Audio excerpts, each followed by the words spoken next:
জানিয়ে দেব এই মুহূর্তে হাতে পাওয়া সর্বশেষ গুরুত্বপূর্ণ আপডেট বাংলা সংবাদ। শুরুতেই থাকছে বিএনপির কেন্দ্রীয় ক্রীড়া বিষয়ক সম্পাদক ও ঢাকা মহানগর উত্তরের আহ্বায়ক আমিনুল হক বলেছেন, আওয়ামী স্বৈরাচারের পতন হলেও তাদের দোসর এবং প্রেতাত্মারা এখনও প্রশাসন সহ দেশের পাড়া মহল্লার আনাচে কানাচে রয়ে গেছে। তারা সাধারণ জনগণকে বিভ্রান্ত করবার জন্য ষড়যন্ত্র চক্রান্ত করছে। এদের ব্যাপারে সবাইকে সজাগ ও সতর্ক থাকতে হবে। দৃঢ় হাতে আওয়ামী লীগের ষড়যন্ত্র দমন করতে হবে। এবারে জানাবো, জুট মিল বন্ধ করে শেখ হাসিনা শিল্পাঞ্চলকে ধ্বংসস্তূপে পরিণত করেছেন।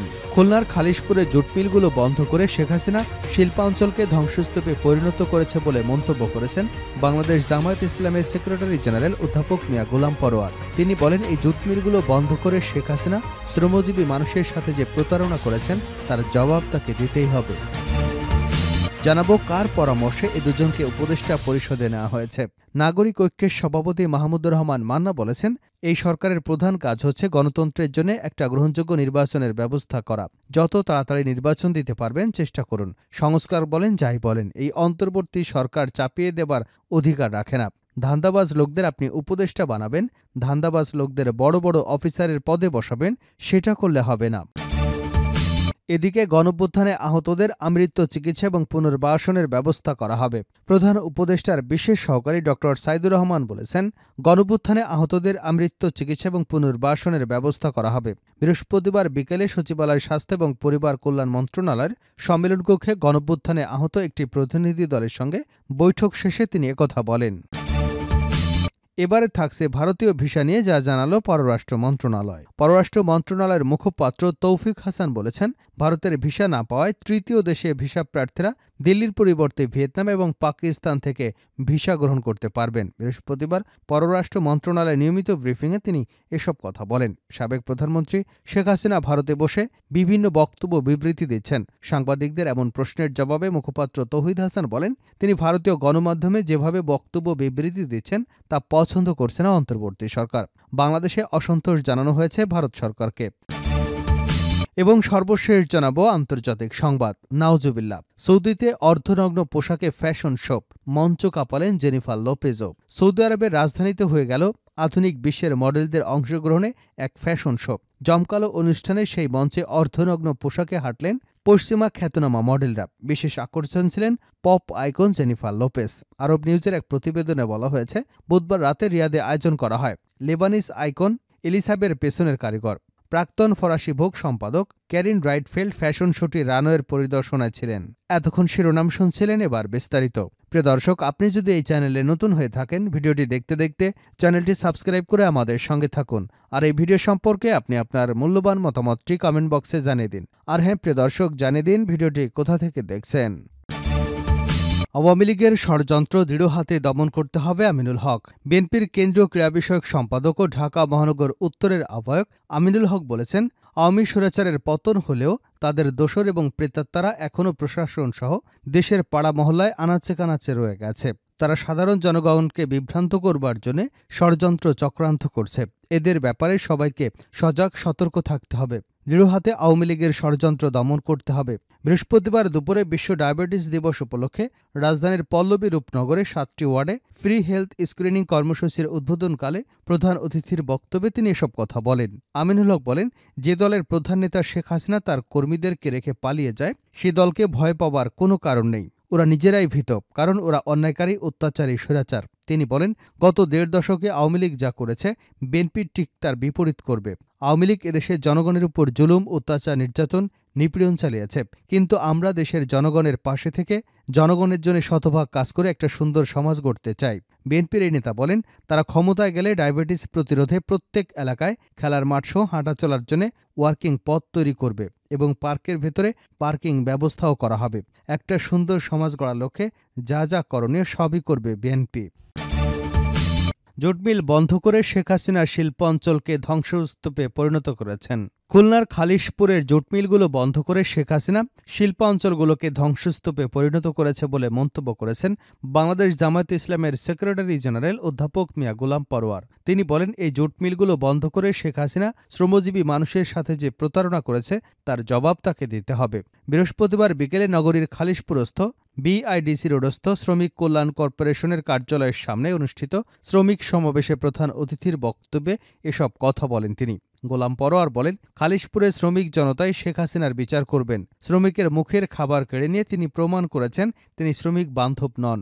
শিল্প কারখানা চালুর নামে আওয়ামী লীগ কোটি কোটি টাকা লুটপাট করে শিল্পাঞ্চলকে ধ্বংসস্তূপে পরিণত করেছে। তিনি বলেন, শেখ হাসিনার হাতে গণতন্ত্র, বাকস্বাধীনতা, গণমাধ্যম কিছুই নিরাপদ নয়। বিগত 15 বছর জামাত শিবিরের নেতাকর্মীদের উপর জুলুম নির্যাতন চালিয়েছে আওয়ামী লীগ। তিনি আরও বলেন, খালিশপুরে শ্রমিক কল্যাণ ফেডারেশনের অফিস জ্বালিয়ে দিয়ে প্রমাণ করেছিল আওয়ামী লীগের কাছে দেশের মানুষ নিরাপদ নয়। জামাত শিবির নিষিদ্ধ করে শেখ হাসিনা নিজেই নিষিদ্ধ হয়েছেন, দেশ থেকে বাধ্য হয়েছেন। সুতরাং আল্লাহর ইচ্ছার উপর কারো ইচ্ছা পূরণ হয় না, সেটি এর বড় প্রমাণ। তিনি অন্তর্বর্তী সরকারের কাছে মিলগুলো চালু করে আবারও খালিশপুরের শিল্পাঞ্চলের প্রাণচাঞ্চল্য ফিরিয়ে আনার দাবি জানিয়েছেন। কার পরামর্শে এ দুজন উপদেষ্টাকে নিয়োগ দেওয়া হয়েছে প্রশ্ন মান্নার। নাগরিক ঐক্যের সভাপতি মাহমুদুর রহমান মান্না বলেছেন, এই সরকারের প্রধান কাজ হচ্ছে গণতন্ত্রের জন্য একটা গ্রহণযোগ্য নির্বাচনের ব্যবস্থা করা। যত তাড়াতাড়ি নির্বাচন দিতে পারবেন চেষ্টা করুন। সংস্কার বলেন যাই বলেন, এই অন্তর্বর্তী সরকার চাপিয়ে দেওয়ার অধিকার রাখে না। ধান্দাবাজ লোকদের আপনি উপদেষ্টা বানাবেন, ধান্দাবাজ লোকদের বড় বড় অফিসারের পদ দেবেন, সেটা করলে হবে না। জাতীয় প্রেস ক্লাবের সামনে আয়োজিত এক প্রতিবাদ সভায় এসব কথা বলেন মাহমুদুর রহমান মান্না। অন্তর্বর্তীকালীন সরকারের আওয়ামী সুবিধাভোগীদের উপদেষ্টা হিসেবে নিয়োগ এবং ফ্যাসিবাদের দোসরদের পুনর্বাসনের অভিযোগ এনে এই প্রতিবাদ সভার আয়োজন করে দেশ বাঁচাও মানুষ বাঁচাও আন্দোলন। গত রোববার সরকারের নতুন উপদেষ্টা হিসেবে শপথ নিয়েছেন মাহফুজ আলম, শেখ বসিরউদ্দিন এবং মোস্তফা সরোয়ার ফারুকী। এদের মধ্যে বসিরউদ্দিন এবং মোস্তফা সরোয়ার ফারুকী প্রসঙ্গে বলতে গিয়ে মাহমুদুর রহমান মান্না বলেন, কি করে এ দুজনকে উপদেষ্টা নিলেন, কার বুদ্ধিতে নিলেন, এ দুজন মানুষ কি করে উপদেষ্টা পরিষদে এলো, তাদের নাম কে বলল, তাদের নাম কি করে এলো? একমাত্র প্রধান উপদেষ্টা যে ব্যাপারে চূড়ান্ত কথা বলতে পারেন। আমি জানতে চাই কার পরামর্শে এ দুজনকে উপদেষ্টা পরিষদে নেওয়া হয়েছে, কোন বিবেচনায়? তিনি আরও বলেন, আমরা দিন দিন বেশ বড় রকমের সংকটের মধ্যে পড়ে যাচ্ছি। কত রকম আশা আকাঙ্ক্ষা নিয়ে মানুষ ডক্টর ইউনূসের নাম প্রস্তাব করে, বিদেশ থেকে ডেকে এনে সংবর্ধনা দিয়ে দায়িত্ব দিল। উনি আহতদের চিকিৎসার ব্যবস্থা করতে পারলেন না। ক্ষমতা নেওয়ার পরে এই 100 দিনের মধ্যে আমাদের মধ্যে মানুষের মধ্যে তেমন আশার সঞ্চার তিনি করতে পারেননি। মান্না বলেন, ডক্টর ইউনূস আছেন বলে আমাদের অর্থনীতির একটু গতি ফিরেছে। আগের সরকারকে কেউ বিশ্বাস করত না, কেউ বিদেশ থেকে টাকা দিত না, দিলেও সেটা ব্যাংকে দিত না, চুরি করে দিত। ফলে রিজার্ভে প্রভাব পড়ত না। আমাদের ব্যাংকে আগের চাইতে ভালো আছে, তবে জিনিসপত্রের দাম কমেনি, জনগণের কষ্ট কমেনি, মানুষের দুর্দশা কমেনি। গণঅভ্যুত্থানে আহতদের আমৃত্যু চিকিৎসা এবং পুনর্বাসনের ব্যবস্থা করা হবে। প্রধান উপদেষ্টার বিশেষ সহকারী ড সাইদুর রহমান বলেছেন, গণঅভ্যুত্থানে আহতদের আমৃত্যু চিকিৎসা এবং পুনর্বাসনের ব্যবস্থা করা হবে।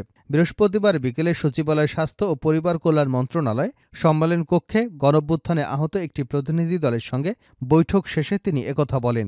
ড সাইদুর রহমান বলেন, গণঅভ্যুত্থানে আহতদের চিকিৎসায় সারা দেশে সরকারি হাসপাতালে ডেডিকেটেড বেড থাকবে। প্রয়োজনে বিদেশে উন্নত চিকিৎসা করার ব্যবস্থা করা হবে। ড সাইদুর রহমান বলেন, আহতদের একটি ইউনিট আইডি কার্ড থাকবে, সেটা তৈরি হবার পর সব সুবিধা প্রাপ্তি নিশ্চিত হবে। চিকিৎসার ক্ষেত্রে সব সরকারি প্রতিষ্ঠান থেকে সারাজীবন বিনামূল্যে চিকিৎসা পাবেন। এসব বেসরকারি হাসপাতালের সঙ্গে সরকারের চুক্তি হবে, সেখানেও পুরো আংশিক খরচ তারা সরকার দেবে। তিনি আরও বলেন, এতদিন ব্যক্তিগতভাবে যত খরচ হয়েছে তার যথাযথ তথ্য দিলে ফেরত দেওয়া হবে। চোখ হারানোদের শিক্ষাগত যোগ্যতা এবং সামর্থ্যের সঙ্গে যথাযথ প্রশিক্ষণ করে ওনাকে এবং পরিবারকে সহায়তা করা হবে। পঙ্গুত্ব বরণকারীদের সাধ্যমতো চিকিৎসা দেওয়া হবে। প্রধান উপদেষ্টার বিশেষ সহকারী বলেন, মানসিক ট্রমা যাদের আছে তাদের টেলিমেডিসিন নেটওয়ার্কের আওতায় আনা হবে। এরপর 8টি ডিভিশনাল হেডকোয়ার্টারে যাদের প্রয়োজন সাইকোথেরাপি দেওয়া হবে। 17 নভেম্বরের পর একটি সাপোর্ট সেন্টার গঠন করা হবে, সেখানে সব অভিযোগ দেওয়া হবে। তিনি বলেন, ঢাকায় বিশেষায়িত সেবা মিলবে। দেশের চিকিৎসা সেবা না থাকলে এবং বিজ্ঞানসম্মত সুপারিশ করা হলে বিদেশে চিকিৎসা নিশ্চিত করা হবে। ডিসেম্বরের মধ্যে সব প্রক্রিয়া সম্পন্ন করা হবে। কোনো অস্থিরতা বা আমলাতান্ত্রিক জটিলতা থাকবে না, কোনো গাফিলতি সহ্য করা হবে না। সব হাসপাতালে ফাস্ট ট্র্যাক সার্ভিস পাবেন। 5 কর্মদিবসের মধ্যে এসব কিছুর লিখিত রূপরেখা দেওয়া হবে। তথ্য ও সম্প্রচার উপদেষ্টা নাহিদ ইসলাম বলেন, ডিসেম্বরের মধ্যে গণঅভ্যুত্থানে আহতদের চিকিৎসা এবং পুনর্বাসনে স্বল্পমেয়াদী ব্যবস্থা নেওয়া হবে। পরবর্তীতে ধাপে ধাপে দীর্ঘমেয়াদী পদক্ষেপ নেওয়া হবে। তিনি আরও বলেন, রাষ্ট্রের অনেক সংকট মোকাবেলা করতে হচ্ছে, তবে অভ্যুত্থানে শহীদ এবং আহতরা সরকারের সর্বোচ্চ অগ্রাধিকার। বুধবার ভুল বোঝাবুঝি হয়েছে, রাতে গিয়ে সেটি নিরসন করা হয়েছে। তাদের সঙ্গে এর আগেও বসা হয়েছে, ফরমালি ইনফরমালি নানা সময় তাদের সঙ্গে যোগাযোগ হচ্ছে। তথ্য উপদেষ্টা বলেন, শহীদ এবং আহত সবাই রাষ্ট্র এবং জাতির সঙ্গে সম্পর্কিত। রাজনৈতিক দলগুলোর শহীদ এবং আহতদের নিয়ে কাজ করা কর্তব্য।